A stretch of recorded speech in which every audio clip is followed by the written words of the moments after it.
नमस्कार। आपका अखबार के YouTube चैनल पर आपका स्वागत है। मैं हूं प्रदीप सिंह। दुष्यंत कुमार की गज़ल का एक शेर है, कैसे आकाश में सुराख नहीं हो सकता, एक पत्थर तो तबीयत से उछालो यारो। यानी असंभव कुछ नहीं है, कोशिश तो कीजिए। कोशिश करने से आसमान में भी सुराख हो सकता है। और राजनीतिक भ्रष्टाचार के आसमान में पत्थर उछाला जा चुका है और सुराख होने लगा है। आज बात करूंगा पश्चिम बंगाल की। ममता बनर्जी की तृणमूल कांग्रेस में भ्रष्टाचार के खिलाफ जो मामले सामने आए हैं, उसके बाद उसका असर दिखाई देने लगा है। पहली बार तृणमूल कांग्रेस बनने के बाद से पहली बार ममता बनर्जी के फैसलों पर सवाल उठने लगा है।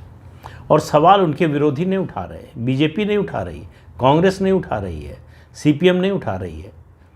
ये सवाल उनकी पार्टी के विधायक उठा रहे हैं, उनकी पार्टी के नेता उठा रहे हैं कि ऐसा क्यों हो रहा है। जो फैसला ले रही हैं ममता बनर्जी, वो क्यों ले रही हैं, उसके पीछे तर्क क्या है, उसके पीछे रणनीति क्या है। दरअसल समस्या यही हो रही है कि तृणमूल कांग्रेस के नेताओं, विधायकों, कार्यकर्ताओं को कोई रणनीति दिखाई नहीं दे रही है पार्टी के फैसलों में, पार्टी के कामकाज में। अब फ़र्क कैसे है? 2011 में जब ममता बनर्जी पहली बार चुनाव जीती, 34 साल के लेफ्ट फ्रंट के सीपीएम के राज को ख़त्म किया, उखाड़ फेंका उन्होंने, तब वो सत्ता के विरोध में लड़ रही थी। अब वो अपनी सत्ता को बचाने के लिए लड़ रही हैं। तो दोनों में एक बुनियादी फ़र्क आ गया है। ममता बनर्जी स्वभाव से लड़ाका है, यानी संघर्ष करने वाली है। वो स्ट्रीट फाइट से कभी भागती नहीं, डरती नहीं। लेकिन स्ट्रीट फाइट का आपका असली स्वरूप, आपकी जो ताकत है, आपकी शक्ति है, आपकी रणनीति दिखाई देती है जब आप एक मजबूत अपने विरोधी से लड़ रहे हो जो सत्तारूढ़ हो। तो सत्तारूढ़ दल में खामी खोजना आसान होता है, इसलिए, और विपक्ष में खामी खोजना मुश्किल होता है। तो ममता बनर्जी के लिए वो कठिन लड़ाई भी आज की लड़ाई से ज़्यादा आसान थी। आज की उनकी जो लड़ाई है वो भारतीय जनता पार्टी से है। अगर उनकी लड़ाई सीपीएम से होती तो उनके लिए ज़्यादा मुश्किल नहीं होती। उनकी लड़ाई कांग्रेस से होती तो और ज़्यादा आसानी होती उनको। लेकिन उनकी लड़ाई भारतीय जनता पार्टी से है। भारतीय जनता पार्टी एक रिसर्जिंग पॉलिटिकल फोर्स है जो पूरे देश में अपने पैर पसारना चाहती है, जो सही मायने में जनाधार की दृष्टि से राष्ट्रीय पार्टी होना चाहती है। राष्ट्रीय पार्टी हो चुकी है, इसमें कोई दो राय नहीं है। लेकिन वो वर्चस्व चाहती है, हर राज्य में उसकी सरकार हो, हर राज्य से उसको सीटें मिले लोकसभा की, हर राज्य में उसके जनाधार वाले नेता हों। उस पार्टी से मुकाबला है ममता बनर्जी का। आज तक उनकी लड़ाई ऐसी पार्टी से नहीं हुई है जिसकी केंद्र में सरकार हो। कांग्रेस पार्टी से उस तरह से उनकी लड़ाई हुई नहीं। कभी समझौता हो गया, कभी विरोधी रहे, कभी गठबंधन कर लिया, इस तरह का खेल चलता रहा। लेकिन भारतीय जनता पार्टी से पहली बार ऐसी पार्टी से हो रही है जिसकी केंद्र में मजबूत सरकार है। गठबंधन की सरकार होती तो मामला अलग होता। गठबंधन की सरकार में दबाव डालना केंद्र पर आसान होता है किसी भी रीजनल पार्टी के लिए। ममता बनर्जी की मुश्किल ये है कि भारतीय जनता पार्टी को केंद्र की सरकार चलाने के लिए उनकी ज़रूरत नहीं है। ये जो ज़रूरत नहीं होने का एहसास है वो ममता बनर्जी के लिए ज़्यादा पीड़ादायक है। अगर ममता बनर्जी के सहारे, आसरे या इस उम्मीद में भाजपा होती कि ममता बनर्जी का समर्थन मिल जाए तो हमारी सरकार ज़्यादा मजबूत हो जाएगी, तब ममता बनर्जी का रुख अलग होता, उनकी लड़ाई अलग होती, उनकी ताकत अलग होती। लेकिन ऐसा सब नहीं हो रहा है। ममता बनर्जी को एक केंद्र की सरकार और राज्य में एक बढ़ती हुई पार्टी से लड़ना है। और उनकी मुश्किल ये है कि उनकी पार्टी भ्रष्टाचार के आरोपों में घिरी हुई है। राजनीतिक लड़ाई तो बड़ी आसानी से लड़ सकती हैं, उसमें उनको कोई दिक्कत नहीं होती है। वो लड़ाई की जब ज़रूरत नहीं होती तब भी लड़ती हैं। ये 2021 में हमने देखा विधानसभा चुनाव के बाद जिस तरह का हिंसा का उन्होंने तांडव करवाया, वो उसकी कोई ज़रूरत नहीं थी उनके लिए, लेकिन इसलिए कि पूरी तरह से विपक्ष को कुचल देना है। विपक्ष के जो समर्थक हैं विपक्षी दल के, मुख्य विपक्षी दल के, उनको हतोत्साहित कर देना है, उनका मनोबल तोड़ देना है, इसके लिए उन्होंने किया था। लेकिन इस समय उनकी पार्टी का मनोबल टूटा हुआ है। राज्य से बाहर तो छोड़ दीजिए, मेघालय त्रिपुरा में जो उनको बड़ी उम्मीद थी वहाँ भी स्थितियाँ खराब हैं। पश्चिम बंगाल में जब उन्होंने शुरू की थी अपनी लड़ाई, अपनी राजनीतिक यात्रा शुरू की थी, तो दो उनके खास सिपह सालार थे। मुकुल रॉय जो पर्दे के पीछे से संगठन और रणनीति बनाने का काम करते थे, उसके अलावा शुवेंदु अधिकारी जो ज़मीन पर लड़ाई लड़ते थे, अनुव्रत मंडल जैसे बाहुबली थे जो हर तरह से साधन संपन्न थे, जो विपक्ष को डराने, धमकाने और उन पर हमला करने, हिंसा करने से कभी हिचकिचाते नहीं थे। बम बनाते हैं, बम अपने विरोधी के घर में फेंक दो, इसकी वो सार्वजनिक जो अपील कर सकते हैं, ऐसे नेता थे। पार्थ चटर्जी जो संगठन के साथ साथ प्रशासन में भी उनकी रणनीति बनाने में मदद करते थे। अब ये सब संकट में है। अब ये दो लोग जो उनके खास थे, मुकुल रॉय और शुवेंदु अधिकारी, वो चले गए बीजेपी में। मुकुल रॉय फिर लौट कर आए।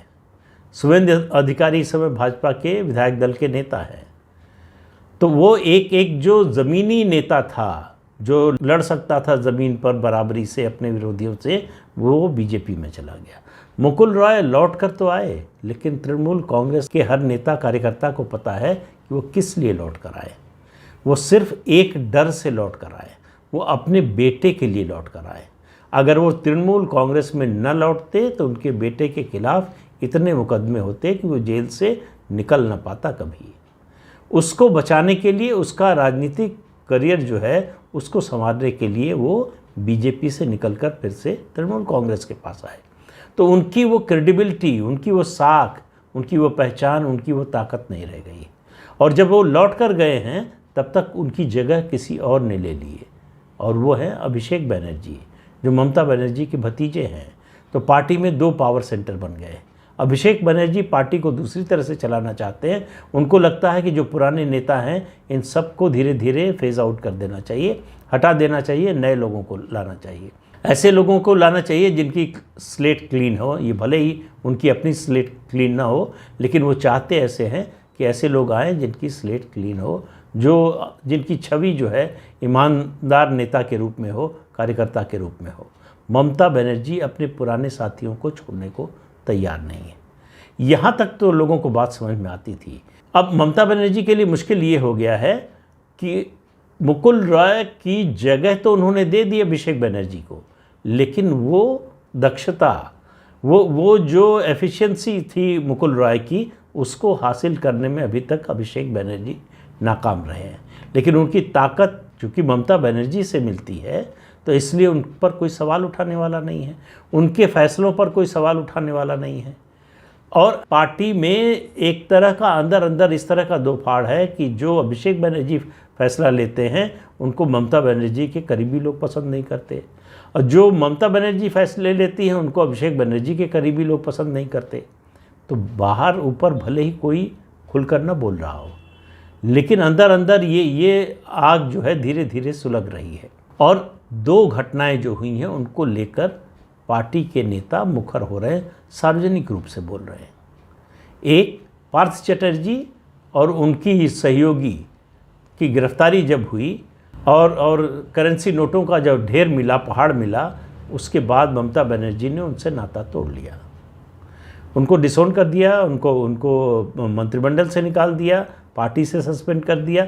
ये सब किया तो एक वर्ग इससे खुश हुआ कि ममता बनर्जी ने भ्रष्टाचार से दूरी बना ली। ये बताने की कोशिश की कि जो कुछ हो रहा था वो पार्थ चटर्जी का किया हुआ था, उससे उनका नाता नहीं है। लेकिन जिस तरह से जांच आगे बढ़ रही है, ये साबित करना उनके लिए बड़ा मुश्किल हो जाएगा कि उससे उनका कोई नाता नहीं है, क्योंकि ईडी ये कह रही है कि जो ये कैश बरामद हुआ है ये एसएससी स्कैम का पैसा है। तो ममता बनर्जी को मालूम नहीं था तो इनकॉम्पिटेंट है, मालूम था तो करप्ट है। तो उनके लिए एक इधर कुआं इधर खाई है। दूसरा, अब लोगों को ये तो एक स्ट्रेटजी समझ में आई बड़ी सीधी सी ममता बनर्जी की, लेकिन दूसरे मामले में जो उन्होंने रुख अख्तियार किया वो समझ में नहीं आ रहा। अनुव्रत मंडल, उनको सीबीआई ने गिरफ्तार किया, जेल में है अभी। उनको डिफेंड किया ममता बनर्जी ने, उनके समर्थन में आई, कहा कि सड़क पर धरना देंगे। इनके समर्थन में आंदोलन करेंगे, तो क्यों पार्थ चटर्जी को डिसोन कर दिया और क्यों अनुव्रत मंडल का समर्थन कर रही हैं? ये समझने में टीएमसी का कार्यकर्ता, उसके नेता, विधायक, सांसद, उनको समझ में नहीं आ रहा है कि हो क्या रहा है। तीसरी जो समस्या हुई, ये सब कुछ ममता बनर्जी के साथ पिछले 1.5-2 महीने के अंदर हुआ है। आप देखिए कि जिस तरह से राष्ट्रपति चुनाव में उन्होंने विपक्ष की अगुवाई की, उन्होंने विपक्ष का नेतृत्व वो कर रही हैं, ये दिखाने की, ये परसेप्शन बनाने की कोशिश की, उम्मीदवार की घोषणा की, उसके बाद बैक ट्रैक कर गई। अपने ही घोषित उम्मीदवार को उन्होंने बंगाल में चुनाव प्रचार के लिए नहीं आने दिया।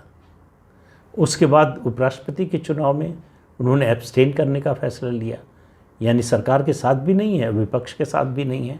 तो ये इस स्ट्रेटजी के पीछे क्या क्या सोच है, क्या रणनीति है, क्या विजन है, ये किसी को पता ही नहीं है।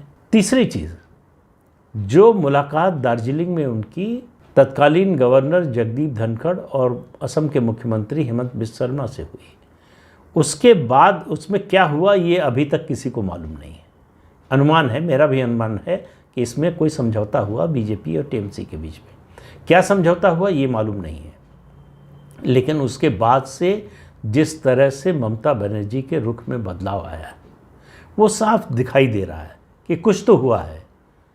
अब क्या हुआ है ये तो पता नहीं, लेकिन एक बात तय है कि जैसे मैं कह रहा हूँ कि कुछ समझ में नहीं आ रहा है कि क्या हुआ, लेकिन कुछ हुआ है, ये ही भाव तृणमूल कांग्रेस के नेताओं, कार्यकर्ताओं में है।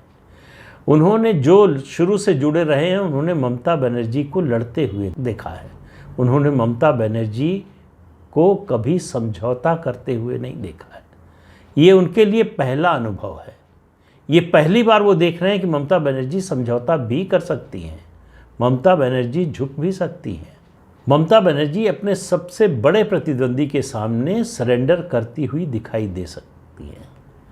उन्होंने सरेंडर किया नहीं किया मैं नहीं जानता हूँ, लेकिन उसके बाद से उनका जो रवैया है, उनके जो बयान हैं, उनका जो कामकाज है, उनकी पार्टी की जो कार्यशैली है, उस सब में दिखाई दे रहा है कि कुछ तो बदल गया है। क्या बदला है कि इस वजह से मैंने एक अनुमान लगाया था, आपको कहा था, जो बड़ा ऑब्वियस अनुमान है कि वो अपने भतीजे और उसकी पत्नी को बचाना चाहती हैं।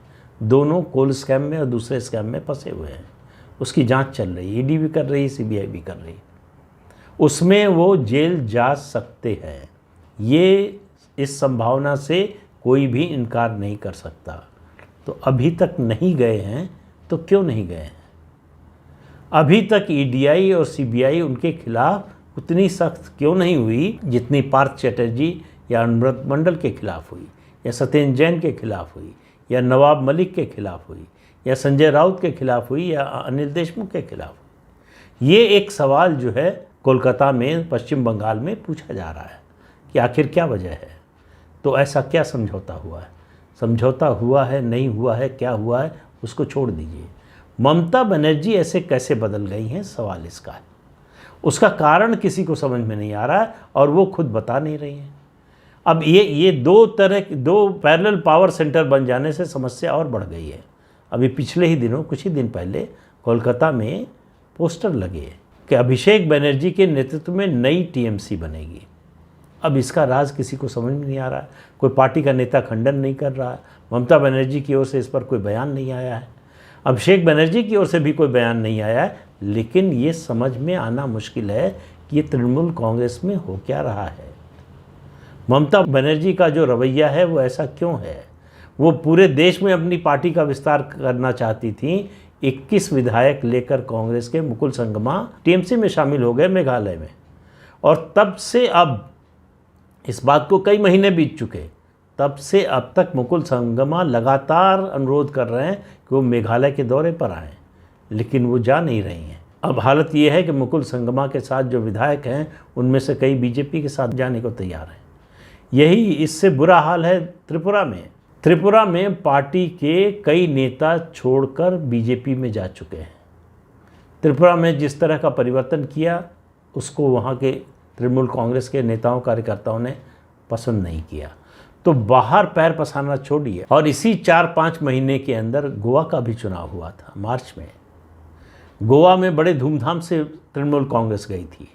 वहाँ से एक राज्यसभा सीट भी कुर्बान कर दी गोवा जीतने के लिए ममता बनर्जी ने, लेकिन हासिल क्या हुआ? 0, 0, कुछ भी नहीं मिला। तो बाहर पैर पसारने की बात खत्म हो गई। विपक्ष का नेतृत्व करने की ऐसा लगता है जैसे उन्होंने ये इच्छा ही छोड़ दी हो। कोई इनिशिएटिव उनका राष्ट्रपति चुनाव के समय जो हुआ था उसके बाद से ऐसा कोई बयान, ऐसा कोई इनिशिएटिव नहीं आया उनका सामने। और प्रदेश में वो जो कुछ हो रहा है कि किसका समर्थन कर रही हैं, किसका विरोध कर रही हैं, जिसका समर्थन कर रही हैं वो क्यों, विरोध कर रही हैं वो क्यों, ये किसी की समझ में नहीं आ रहा।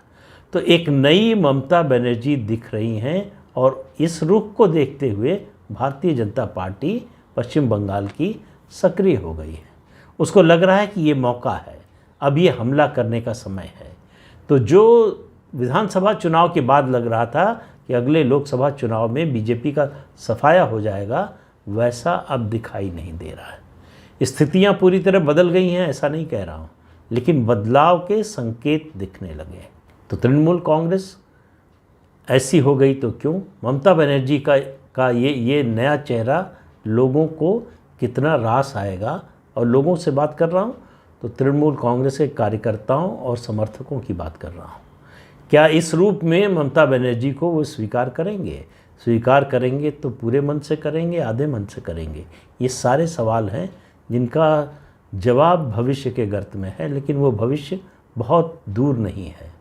ये भविष्य आपको दिखाई देने लगेगा लोकसभा चुनाव आते आते।